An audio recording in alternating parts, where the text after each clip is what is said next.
Hey there, good morning, everyone, and welcome to today's webinar. And today's going to be the first of a series of webinars that we're going to be holding here at StoryJumper that we're going to be doing over the summertime. And we'd love to be able to hear from you in a survey that we're going to send to you afterwards about other topics that you'd like to hear about as well. And feel free during this webinar to ask any questions that you want and then we can do our very best in trying to answer all of your questions. So I see a number of you who I've already spoken with. So it's great to see a lot of you here. And think through a lot of the meetings that we've had with a lot of the teachers who have used StoryJumper, we've learned a lot about what has made teachers successful in StoryJumper. So we wanted to share some of the summaries of some of the common themes that have come up when people have been using StoryJumper with their students. And then secondly, we also wanted to then also go through some live demos into actually showing you how to actually do a lot of the things that have enabled people to be successful with StoryJumper. So the few themes that have come out of teachers who have used StoryJumper is that what they found is that compared to using Google Slides or using Google Docs or just some other kind of basic products, using StoryJumper has resulted in some new benefits for them. And these benefits are things like much higher engagement. The writing projects have much higher energy. The kids end up with a much higher level of confidence as a result of doing the projects, and they experience a lot more joy as well. So, how is it that these teachers were able to sort of achieve a lot of these results?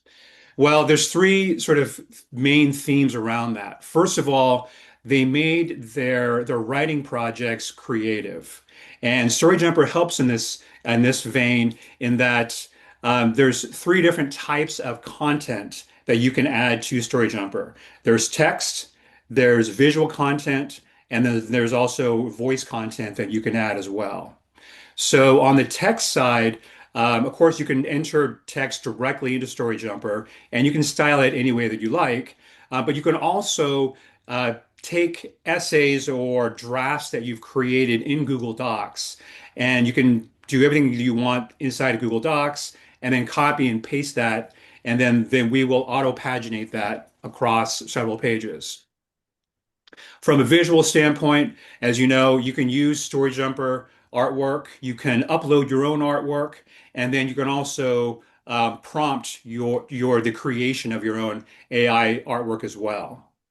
And from a voice standpoint, well, what we found is that a lot of teachers find that to be valuable to have their kids add their voice to their StoryJumper books because that helps them to improve their speaking skills. That's valuable for English, for any foreign language, and also um, adding your voice to those books makes the StoryJumper books much more memorable and much more personal. And of course, it's just a lot more fun for the kids when they can add their voice, they can add sound effects, and they can add the background music that we end up providing. So besides making the writing projects creative, another important facet is making the books real. And what I mean by real is publishing it as a real hardcover or paperback book that the kids can actually hold in their hands. And what this does is, we've heard a lot of stories of where when kids realize that they're not just creating something online, it's not just a digital book, but it's actually something that they can hold in their hands, then the expectation of the quality of the work they put in is much higher. And so, we've heard stories of teachers who have talked to their kids, and then the teachers have said, during the editing process, you need to continue to edit your books and you need to continue to refine them and make it better and better. Otherwise, I won't publish your book. Um, but if you continue to edit it and make it better, then we will publish your book. So I think that raises the bar for the kids and makes them much more excited about putting in their best effort. And the result of being able to hold your own books in your own hands is something where a lot of kids end up very proud. And, there's even tears of joy a lot of times when they can actually feel and hold their books in their hands. Another key benefit is when they publish their books in a physical form, then this allows them to leave a legacy behind for their class or school library. So a lot of teachers have added additional funding as part of the writing plan to actually order additional copies of their books so that they can have an additional copy for their class or school library. And finally, the physical book is a great time capsule, as well as a keepsake for the kids, so that years later they can take that book off their bookshelf. And when they're a teenager or when they're an adult later on, they can take that book off their bookshelf. They can open it up. They can scan the QR code in on page one, and they can listen to their younger self narrating the book that they wrote, back when they were in your class. A lot of the funding that we've heard has come from teachers applying for grants from their district's education fund. So that's a very common way that teachers have gone about funding these projects. So the third and final way that teachers have found that they've made their StoryJumper projects successful is by making it social. Now, in some cases, teachers have had their students write individual books, and in other cases, they've had them kind of pair up, or they've had them group together and to do collaborative writing. And in other cases, they've actually had everyone contribute to one class book, so that everyone feels like they're creating something in a communal fashion. So that's on the creation side. Once the books are all created, what's really kind of adds to the joy of the overall project is when teachers host a student author party. So there's an event where there's food, and it's an opportunity for the kids to share their physical books with one another, where they can show each other, they can read their books. Sometimes teachers will have students kind of come up in front of the class, read their book in front of all the other classmates. As you can see on the picture here on the right-hand side, sometimes teachers will invite parents and other staff members to come, and kids can then basically share their physical books with the parents who can come by and look at all the different books. Another way that the books can be very social is that a lot of the kids can have been taking their books to younger classes. So let's say you're teaching a fifth grade class, and all your kids have their published books.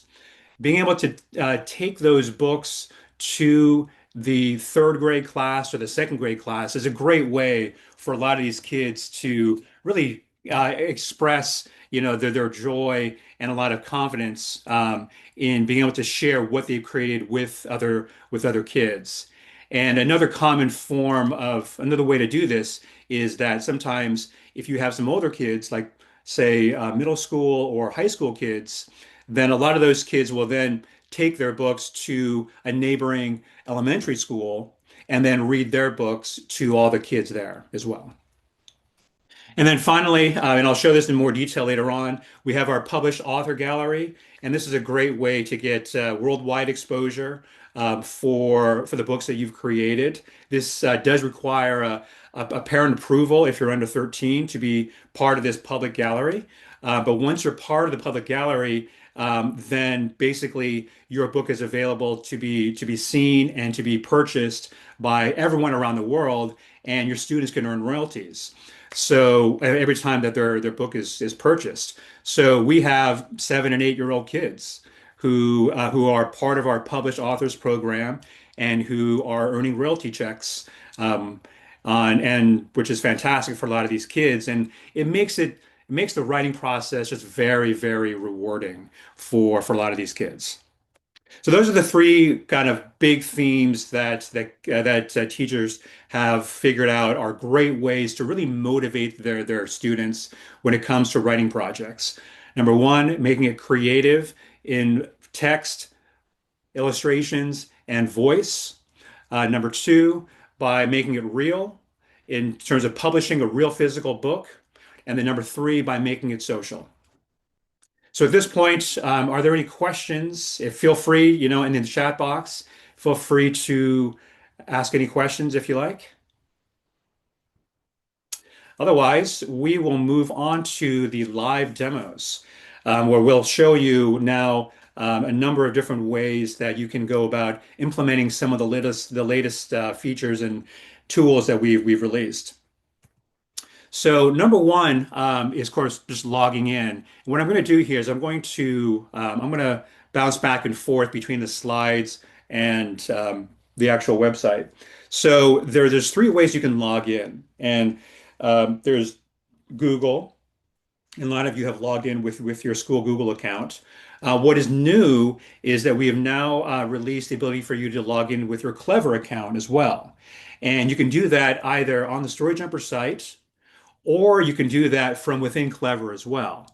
So within Clever, you can go into your Clever account, you can search for StoryJumper, you can add the StoryJumper application, and then therefore it'll then show up on your Clever portal. And then you can just click on the StoryJumper icon, and then you'll be logged into your StoryJumper account.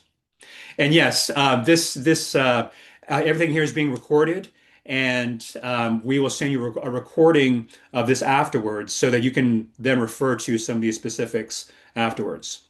And then finally, of course, you can always log in just manually by manually creating an account. So here is what you see is the new login screen. You can log in with Google, log in with Clever, and then we'll go ahead and just log into the account. All right.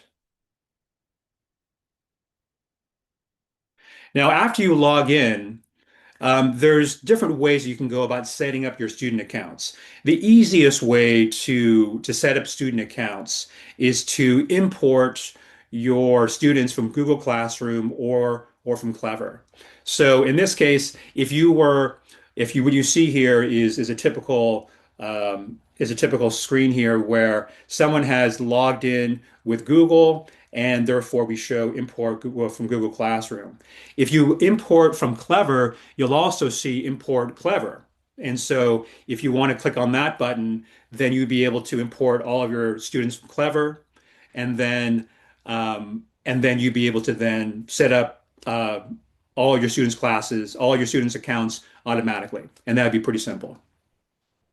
So here you see the fourth grade class that I've set up here. And what you'll see is that there's actually two numbers that are shown down here.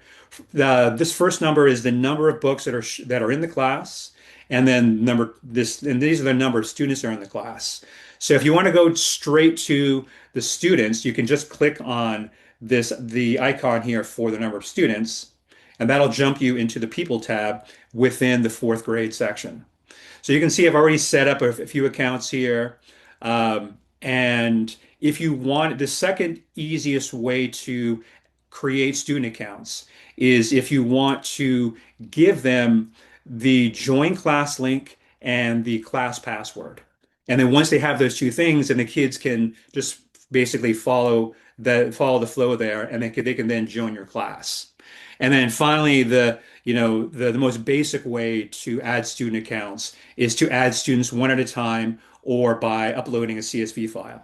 So those are the three major ways that you can create student accounts. Now, what you'll see here also, there's two other tabs. There's these, if you click on books, you'll see all the students' books, but there's also the to-do tab, which is quite helpful. There's a number of things here for you to look at, which is helpful. And one of the things that's helpful is to click on Find Writing Projects. So again, you would click on To Do within your class. You would come down here and you would click on Find Writing Projects. So if you're not sure what kind of writing projects you want to create, you want to do, you can select your subject. Let's say English, and let's say you want to do it for third to fifth grade, right? So for each one of these, there's a short description of what the project is, and in some cases you can see a full lesson plan. You can click on that and you can see the full lesson plan, which will then go through in detail exactly how you would go about running that project. So these are some good ways to get some helpful tips. Also, if you want to be able to see the teacher's guide, we have a very detailed teacher's guide which kind of steps you through step by step on how to do things. So those are some great ways to easily get your accounts set up. And then now, when it comes time for you to create your individual books, there's different ways that you can go about doing that. So from within your class, you can create a completely blank book. You can use one of our templates, or you can create one of your own custom templates. So let me go through that real quick. So you're inside one of your classes, and you click on Books, and at the top here, you can click on Create Book. And we show you some different types of books that you can go about creating. So you're probably familiar with creating an individual book. And if you were to click on that, you would see the various templates that we provide. You can see there's an ABC template, an All About Me template, which is a great one to use at the beginning of the school year. So, what a lot of teachers do is the first book that they create before the school year, and this is a great thing to do during the summertime, is they write actually a book about themselves to introduce themselves to the kids. So you can either use the All About Me template, or you can use this blank template, and you can write a book about yourself. A little bit about your background, your interests, things that you enjoy doing, just so they can kind of get to know you. And then the next thing that some teachers do in August and September is they then do the All About Me template. And what they do is they have the kids use this template, and it's a way, I can go through this real quick. Um, it's a great way for the kids to share a little bit about themselves. And then when they're all done, they can share that book with all of their other peers in their classroom. And that way, everyone gets to know each other a little bit, what about one another, and they can find what they have in common. So as you go through this template, you can see that, each kid talks about, their birthday, where they were born, their family, if they have any pets, what things are their favorites. So this is a great way for kids to find what they have in common with other kids in the classroom, what kind of sports they like to play, their favorite subjects, and then what they did during the summertime, their favorite Halloween costume, Halloween traditions, and some interesting facts about themselves. So part of the goal here in creating this book is not only to get the kids to share about themselves and get them doing a little writing, but also for them to find what else they have in common with other kids, and that can help build relationships a little bit more quickly. So that's the individual books. The other thing you can create are group books. This is a great way where if you create a group book, um, the way you would do that is you would do that, and all you have to do is just type in the name of any other classmate in your class. So in this case, I can type in Amy Adams, and then Bob Barker, right? And then what would happen is that this is now a group book. So we can all work on this book simultaneously. And what will happen is that when Amy and Bob go into the StoryJumper account, they will see this book in their My Book section. When they click on it and they edit it, we can all three of us can simultaneously work on the book together. So I can go in here and I can say, this is my group book. Uh, and I can say, all right, this is John, Amy, and Bob. When these are the three authors. And then from there, we can then kind of divide and conquer and say, okay, I'll work on this piece, you work on this piece, and you work on that piece. So those are some examples of creating group books. And then the last thing I wanted to show you is the ability for you to create your own template books. And this is really valuable if you have a writing project in mind where you know that there's a particular structure that you want all the kids to follow. So let's say you want all the kids to do a book about animals. Okay. So let's say, so you can create a template and say, all right, this is what we're going to do. You can say, this is my animal book, right? And kids would change this title to be like dog or lion or lizard or whatever. And then you can say, all right, this every animal book needs to have something about the habitat. So and you can style this any way you like. You can say that you need to talk about what kind of food do they like to eat. And you can say predators and predators.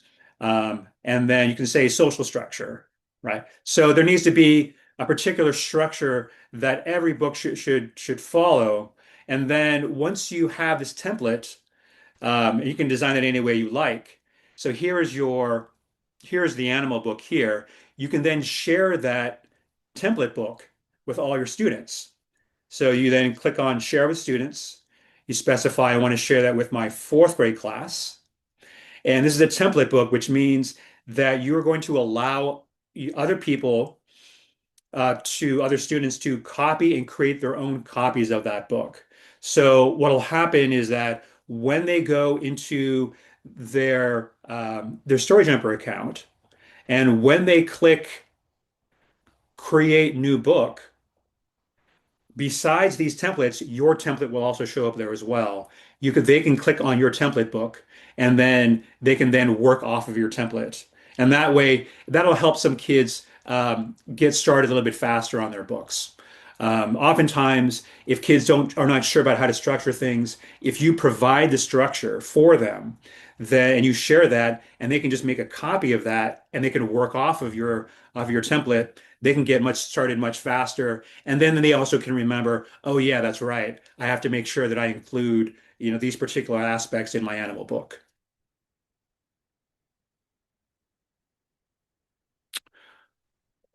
Okay, so yes, we talked about individual books here. You can use a book, start from scratch. You can use one of our templates, or you can create your own template.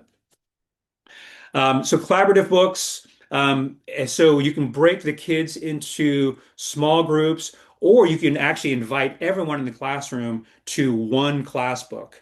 And this has been pretty popular with, for example, if you have a class yearbook that you want to create, where everyone gets like one or two pages, and you can specify, okay, for each student, which pages they get. That way everyone can contribute to one book. There's two different ways you can go about doing that. So the group book method is what I showed earlier. And that's where the model is that many students can work on one book simultaneously. Um, and that's helpful if the students want to be able to see what everyone else is working on. The other model is a model where every student works independently on their own, say one or two pages in their own books. So they can't see each other's work.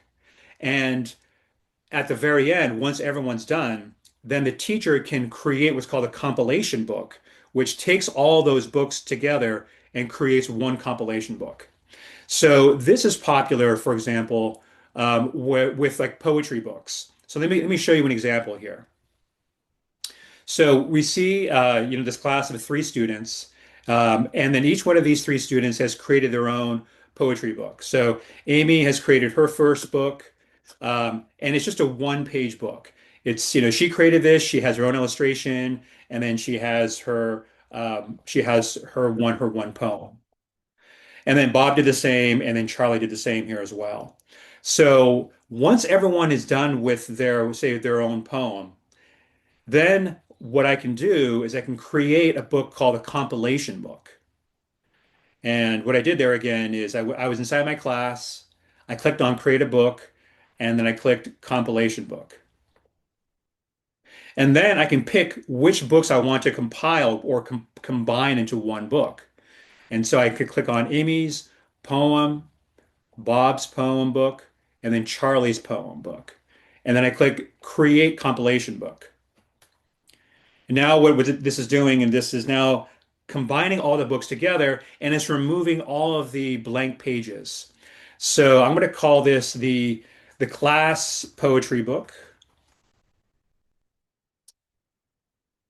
right?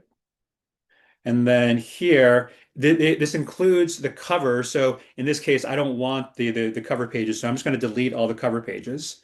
And it also includes the dedication pages, so I don't really want that either. So I'm just going to remove that as well. But I do want Amy's poem, and this is the back cover of her book, so I'm going to delete that. Okay.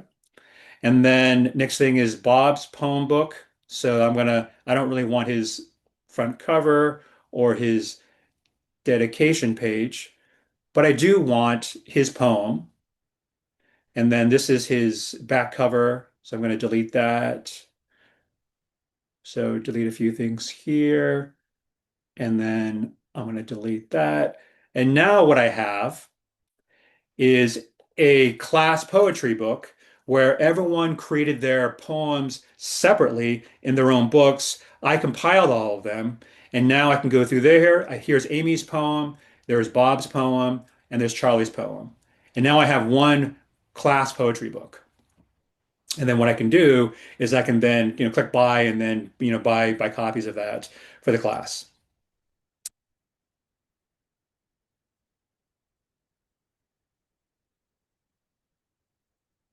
Okay, so now let's talk a little bit about some of the latest writing tools that we've offered that are in StoryJumper. So the first one is the something that we created for the pre-writing phase. So the reason why we created StoryChat is the problem we were trying to solve here is that a lot of times when kids write stories, the stories are incomplete, and because they don't have a full structure of a beginning, middle, and end. And sometimes what teachers have done in the past is, they've handed out like worksheets, which has a structure, and then kids fill out the worksheet, and then that's a way for them um, to basically structure their thoughts. The only challenge with the worksheet is sometimes kids get stuck. Like they're not sure how to, they're not sure what information like always to fill in, and they kind of need a little bit of help. And so it's helpful to have basically a digital writing tutor to help them during the brainstorming process. So what we created about a year ago, actually about a year or two ago, is a story chat, which is our digital writing tutor, which helps kids through a chat interface to structure their stories to make sure that they have a beginning, middle, and end, and they've thought through the character, the setting, the problem, the solution, the resolution.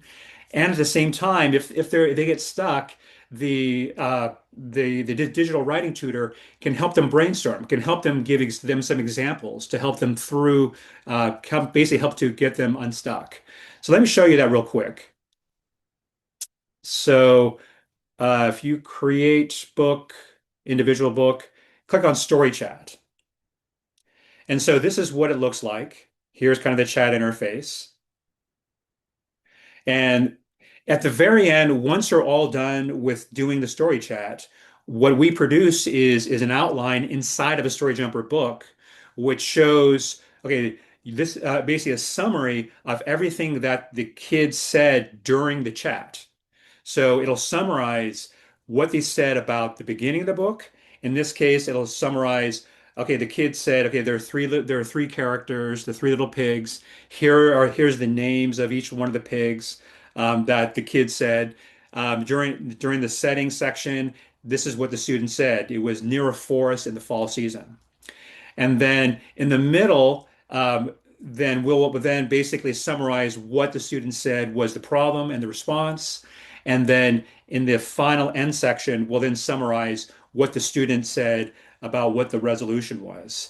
And so again, the story chat doesn't do any writing for the students. It just helps to them with the brainstorming process and helping them make sure that they have a complete story. So once you start story chat, you can see here's the interface. Hopefully you can see this. Um, but basically, this is a very friendly interface, which basically helps the student sort of think through their story. So the first question they ask is, what is your story about?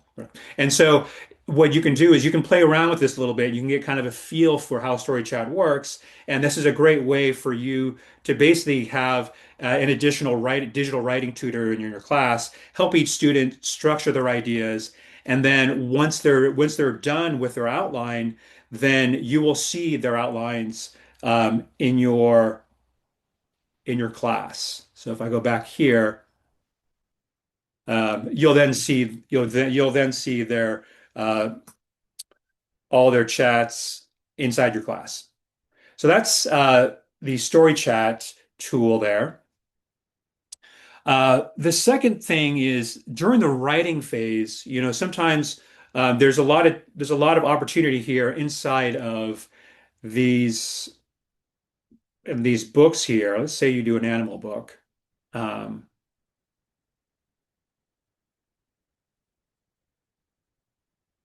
So you have an animal book here. There's a lot of opportunities here for you to design your own characters, which I think a lot of your students have done. So you can design a character. You can choose the hairstyle. You can choose the skin color here. You can choose the hairstyle here. You can choose various attributes of your character, choose their clothing, whatnot, and that's been a lot of fun for the kids from a character standpoint. Um, and then for scenes, you can choose various scenes, and of course, you can upload photos, or you can even search for photos. So if for some reason that your student is not finding what they're looking for, there's other options as well for you to create your own artwork as well. If you have a Google account and you go to gemini.google.com, then one of the options here is that you can ask it to help you create various artwork. So if you're going to do something about, say, an animal book, and let's say you're going to create a picture, and you need a picture of an animal that maybe is not commonly found. So let's say you could ask it to create a picture of an iguana.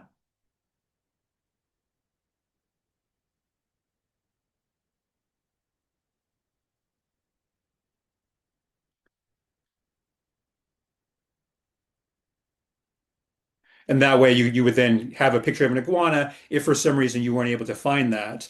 And then you could then click up here. This is within Gemini.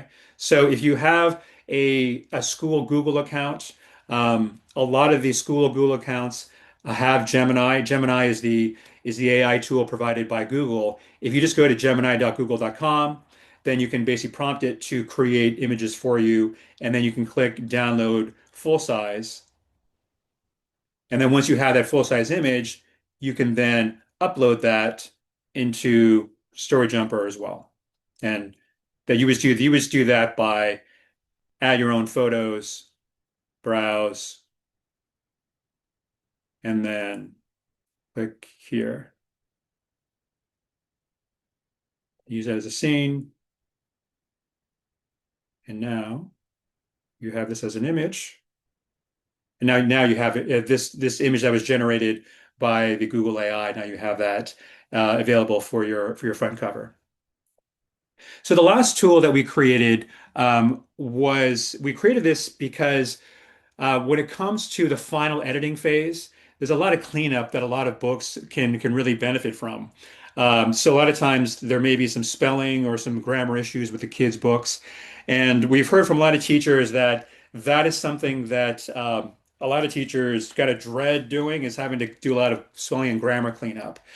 So what we added is a cleanup tool so that the students can clean up their own books before they turn it into you. So the idea is that if a student basically goes to one of their own books, and let's go to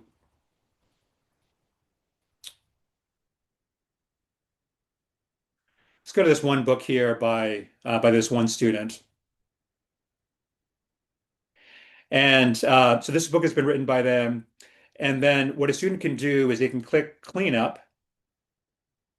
And then what we'll do is we will then basically do an analysis of their book. And then we will specify what they wrote. We will provide a suggestion for a correction for that, but then we'll also explain why. Because we want this process of this cleanup process to be educational for the kids so that they can learn from their spelling and grammar mistakes and they can understand they can learn exactly why they should change their text from what they wrote to our suggestion. They could disagree with it, and then that's entirely fine as well. But if they want to do a cleanup here, they can kind of go through here and they can see, oh, on page two, I should really go in. I should change it's with an apostrophe to it's without an apostrophe. So I'm going to go ahead and do that. I'm going to go back into this book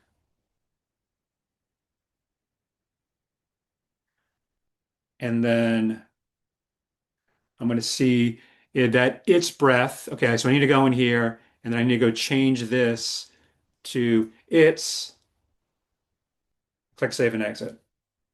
All right. And sometimes it's actually helpful to click clean up more than once. Oops, let me do that.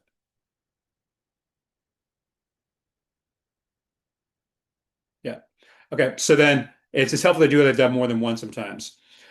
So that way, by doing the cleanup process, hopefully that will not only help kids learn from their own spelling and grammar mistakes, and they'll also learn, exactly why.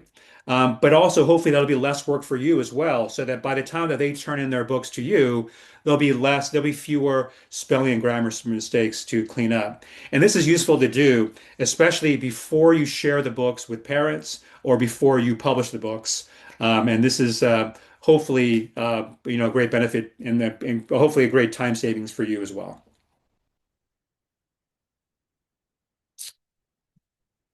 Okay, now the last thing is helping your students become published authors.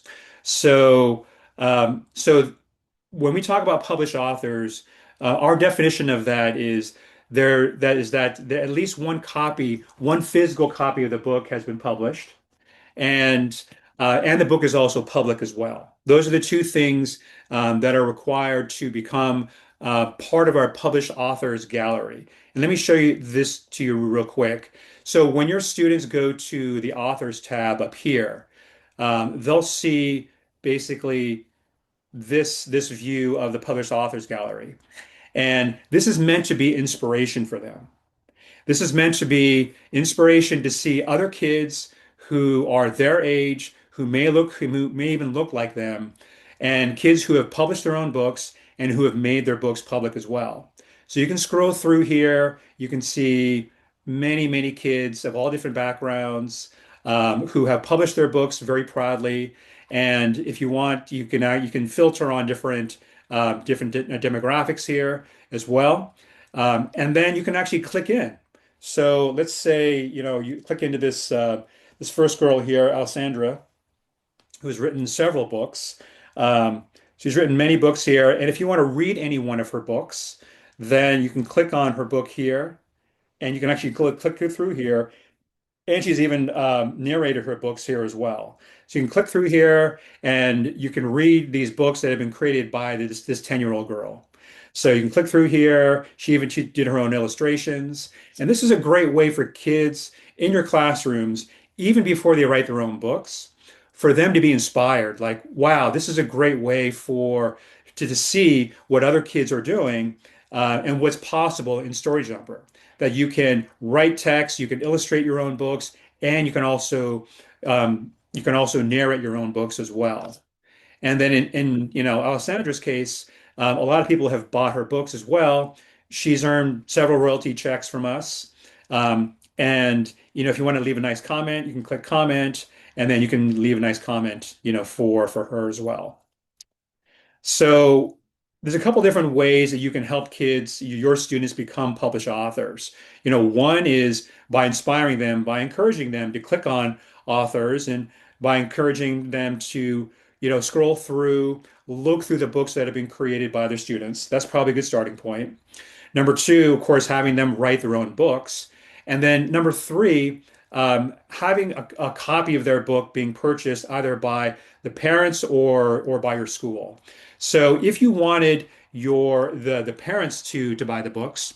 Then when you click into your classroom here, you can click when you click into your classroom, the first thing on your to-do tab here is share books with parents. And you'll see this once you have at least a handful of books in your classroom. So you can click on that and you'll see the books that will be shared with your parents. And if there are some books here that are not, not appropriate for them to see because they were like in draft form or they were created by you, you can just click X to remove it from this class collection. Like these are books that were created just by, by the teacher, so you want to remove some of them. And then you can then click copy share link, and then you can then just email that link to all the parents.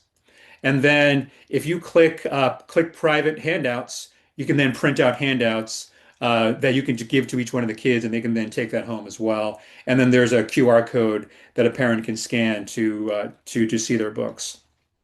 So that's one way that the books can get purchased. And then of course another way that you can purchase the books is by, let's say you created that class poetry book, quite proud of that. And let's say you want to buy a hardcover copy of that. Then all that you would do there is you would click buy this book.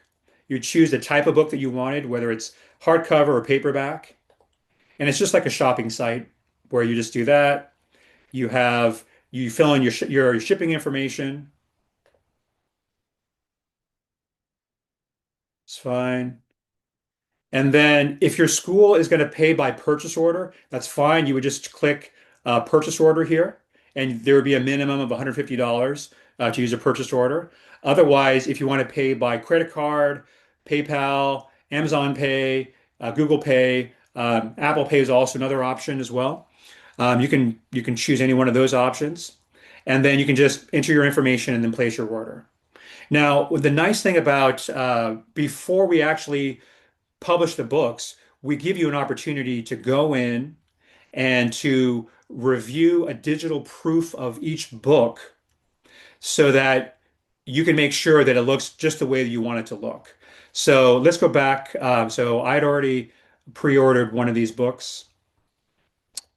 So let's go ahead and review the digital proof of this book. So this is the book Bob and the Giant Sea Monster. So I can scroll through here, and this is what would be required before we actually complete your order, is you would go through and you would review each one of the digital proofs, and you would see this is what the front cover looks like. If you order a hardcover book, this is how the spine of the book is going to look, and this will have the book title on it. This is what page one would look like, page two, page three, and you can scroll through here and you can say, okay, everything looks pretty good here. But if for some reason there's something that you don't like, then you can always say, oh, you know what?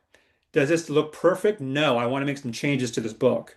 So I'm going to click no.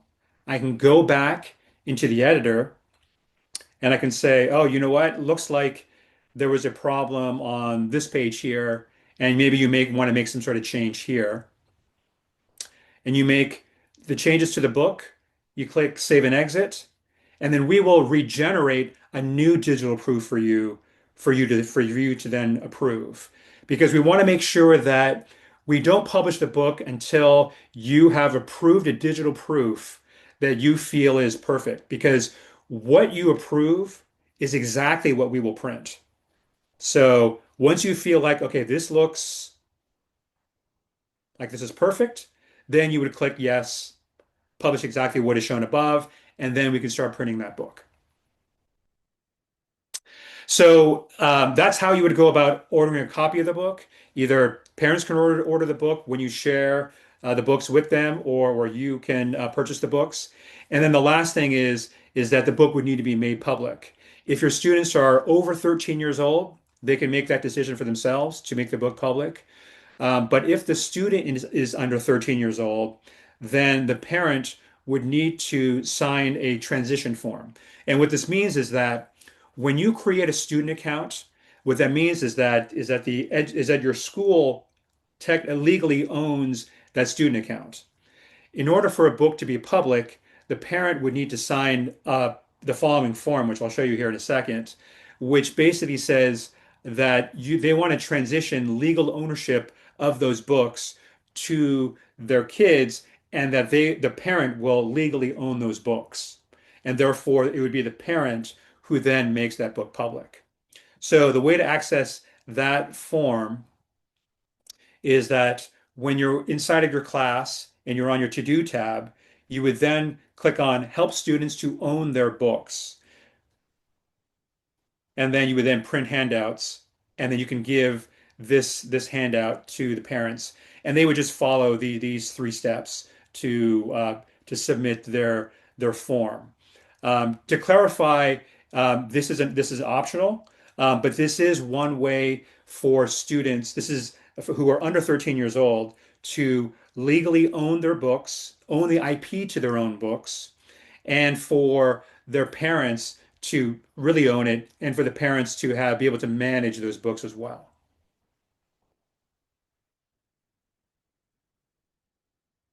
So what we're hoping and is basically is that through this process of creating a book and sharing the book and reading a book, is that what we create is a virtuous cycle where the students first of all create a book online, and then through that enjoyable process of creating a book, they then want to share and publish a real book. And then once they've done that, then they can then read their classmates' books. They can read other books that are in the StoryJumper library. And then that will then inspire them to want to then create another book. And then this creates a virtuous cycle. So what we're trying to create here is basically this loop so that students feel like reading and writing is an enjoyable process that they want to continually do, not just for a writing assignment, but that they want to create and do on their own as well. So the next thing to look out for the next couple days is that we will send out an email to all of you with a recording of this webinar. Number two, with a link where you can download your professional development certificate. And then finally, a short survey on what additional training you'd like to see in July. We could do things, for example, where we could, bring on other teachers and they can talk about some of their success stories, and then some of the things that they've done with their classrooms, and hopefully we can do some peer-to-peer sharing as well. All right, so now let's go to the Q&A section. We got about 10 minutes here. If anyone would like to ask any questions live, feel free to raise your hand, or you can just unmute yourself if you like. Okay, let me take a look at some of the questions here. Let's look at some of the questions. Um, so there's a question here about, will students have 100% rights to their book? Yes. So as I said before, so the author in general owns 100% of the copyright for the material that they create. Um, and if the kid is under 13 and if they have an educational account, they will need, if they want to legally own their book, then you would need to print out that transition form. The parent would need to go through those three steps. And then that would then transfer ownership to the kid and to the parent. And at that point, the kid is still in your class. You can still see all their books, but the teacher, um, sorry, the parent and the kid would then legally own anything that they have created themselves.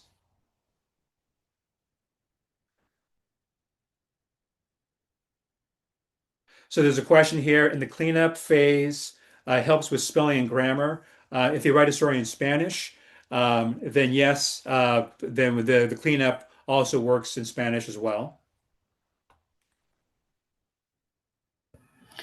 Hi, John. Hey there. Hi. So is there a way for the students to be for their stories to be made public if they don't purchase, if a physical book isn't purchased? Yeah, is that purchasing the book and making the book public are two separate things.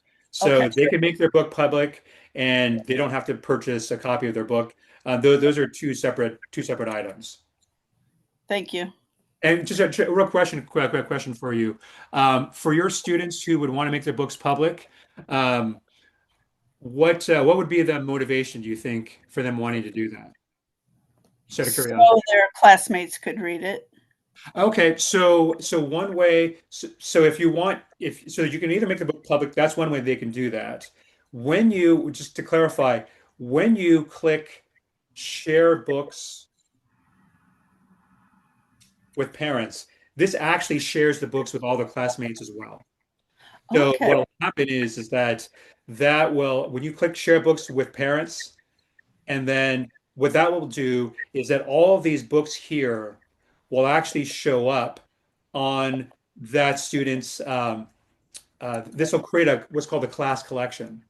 And so when the student goes to their homepage and they scroll down and they'll see their My Books, and below their My Books, they will see the class collection for fourth grade. And they'll be able to see all the books that you have shared in that class collection. great. And again, you can go through and you can remove various books that are not appropriate, um, that are just like rough drafts of things, or things that you had created for the students. But they'll be able, all the students can see each other's books, and that's a great way for the kids to be able to share with one another. There is some things that we've put in just for to make things making sure that the commenting process is all positive. So Mm, if the kids are under 13, they will not be able to type in a comment to other kids. They will only be able to choose one of five positive comments. So if I go here, I think, um, and this is generally true. I think when I went to like Alessandra, so she's under 13. So if I go to one of her books, and if I wanted to leave a comment for her, then I would see one of these five comments, right? But they would see who left that comment for that student. In the classroom, it might be a little bit different because it's within a classroom. But if you leave a comment for someone publicly and you're under 13 or they're under 13, then you would only be able to see um, one of these five comments. And if for some reason there was a comment that was left that someone doesn't like, you can always click X and then you can go ahead and just you can remove that.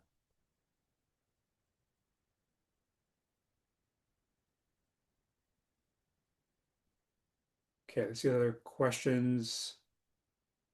Prices are always shown in US dollars. Yep, that's correct.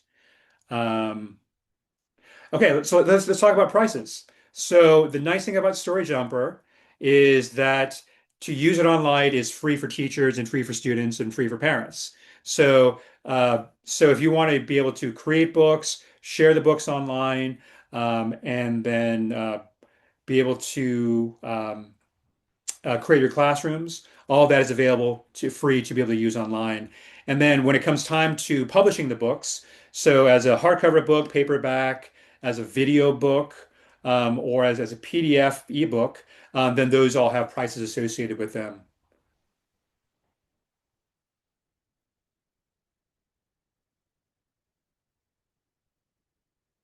Okay, so question here from Sandy: how quickly can books be published and shipped? So what you'll see here in this, if you go to prices here, this is the page that I'm on. You'll see the prices of all the books, and you'll also see the delivery times here as well. So if you're in the US, after you have placed your order and you have approved all of your digital proofs, then the clock starts at that point.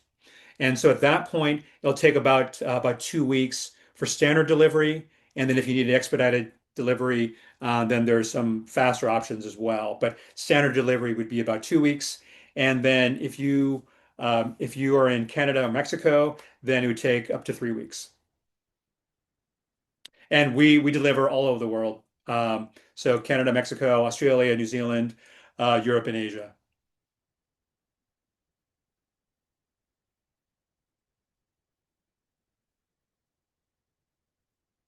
So Rashonda, you said I love this program. I've used it with my past science classes. That's fantastic. So what's really interesting is that we've seen teachers use StoryJumper for um, what seems like non-fiction, purely informational use cases. But what they've also done is teachers have made it creative. So if you're going to do something about, for example, the water cycle, which is pretty typical science book that's been created on StoryJumper, you can have a character who then talks about the water cycle. And you could talk about the water cycle from the perspective of a droplet of water. So even in cases where you have informational text, like science and math and social studies, you can introduce characters as a way to make it a little bit more creative and a little bit more fun so that you can communicate great information, but it's just done from the perspective of a character.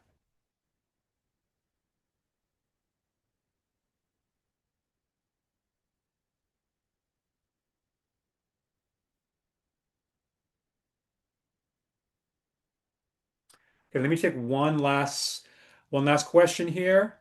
Um,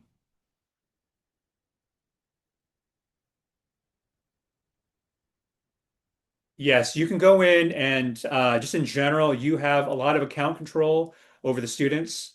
And so if you happen to have a class for some reason where you need to change the name of a student, you can go ahead and edit the student here. You can change their name, you can change their username. And if you need for some reason, if you have if you have a class which is set up where they have individual passwords, they're not logging in with their Google or Clever account, you can always reset their password and then go ahead and then give them the new password as well. All right. Well, thank you very much. I appreciate all of you attending today's webinar. And look out for this email, a follow-up email in the next couple days. And we look forward to seeing all of you on our next webinar in July. And we'll let you know about more details around that. All right. Take care. Bye-bye.